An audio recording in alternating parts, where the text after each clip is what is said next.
Hello friends, তো দেখতেই পাচ্ছ আমি রেডি হয়ে গেছি।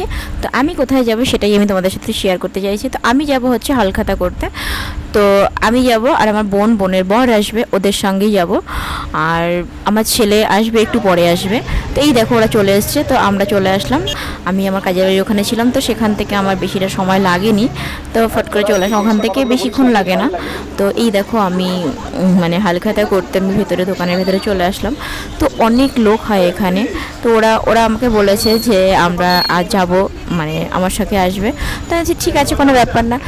তো এখানে আমরা সব কাজ বাজ আমার যেটুকু কাজ ছিল, যে টাকা জমা দিয়ে স্লিপটা নেওয়ার, তো আমি এখানে স্লিপ নিচ্ছিলাম। আর বাইরে ওরা সবাই দাঁড়িয়েছিল, অনেক লোক এসছে। তা আমি আসতে একটু দেরি হয়ে গেছে, কারণ আমি প্রায় 9:30 সময় এসেছি।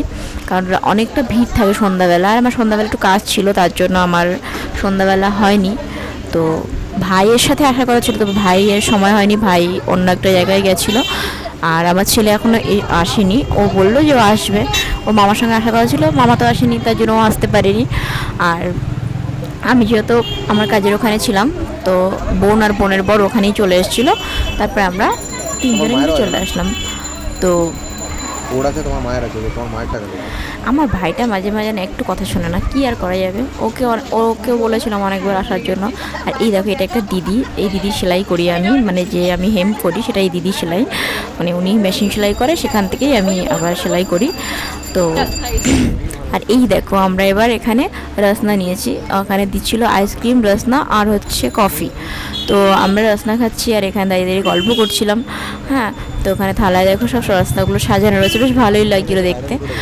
আর সত্যি কথা বলতে ভিডিওটা একটু কয়েকদিন পরে ছাড়া হচ্ছে, কারণ আমি সময় পাচ্ছিলাম না মোটে ভয়েস দেওয়ার জন্য। আর তোমরা তো জানো আমি কাজ করি, তো কাজ করে সব সময় আমার সময় হয়ে ওঠে না। এবার যেই সময়টায় আমি পাই তখন একটু ভিডিও বানাই, বা তখনই তোমাদের জন্য। আরও দেখো কি শুরু করেছে, ওটা একটা পাগল জানো, ভীষণ ভালো, সত্যি ভালো ছেলে ও। তো এখানে দেখো একটাই আইসক্রিম, বুঝলে, আমি আইসক্রিম নিলাম, তারপরে আইসক্রিম শেষ হয়ে গেছে। ভাবতে পারো কি অবস্থা। তো এখানে দেখো আমি যে মাসির বাড়িতে কাজে যাই সকালবেলা, সেই মাসির সাথে দেখা হয়ে গেল। এই যে মাসি, আর ওটা হচ্ছে গোপালদা, মানে যে দাদার দোকান নিয়ে আমরা গেছি সেই দোকান।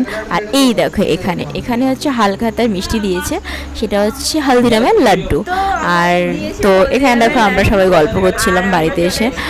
তো ভাই গাড়ির উপর বসে আইসক্রিম খাচ্ছে, তো ওরা আইসক্রিম খেতে পায়নি দেখে আমি ওরা দোকান থেকে ওদের জন্য আইসক্রিম কিনে নিয়ে এসেছিলাম, মানে ভাইয়ের জন্য, ছেলের জন্য, বোনেদের জন্য। তো ওরা খাচ্ছে আর কি মারছিল, বেশ ভালোই লাগছিলো। তো এই হচ্ছে আমার একটা ছোট্ট ফ্যামিলি। তো আমি এই ফ্যামিলিটাতে সত্যিই হ্যাপি, কারণ ভীষণ ভালোবাসে আমার ফ্যামিলিতে আমাকে সবাই খুব ভালোবাসে। আর আমার ছোটোখাটো একটা ফ্যামিলি, তো আমার এই ফ্যামিলিটাকে তোমরা সবাই একটু ভালোবেসো। হ্যাঁ, এটাই চাই, আর আমাকে একটু সাপোর্ট করো। তো সত্যি কথা বলতে আমার মানে এই ফ্যামিলিটা বা আমার মা আমার জীবনে না থাকলে আমি হয়তো আমার এই জীবনে হয়তো আমি মানে বেঁচে থাকার মতন জায়গায় থাকতো না। আমার কাছে আমার মা সবার আগে। তো যাই হোক, ভিডিওটা এখানেই শেষ করলাম। ওকে, টাটা, বাই বাই।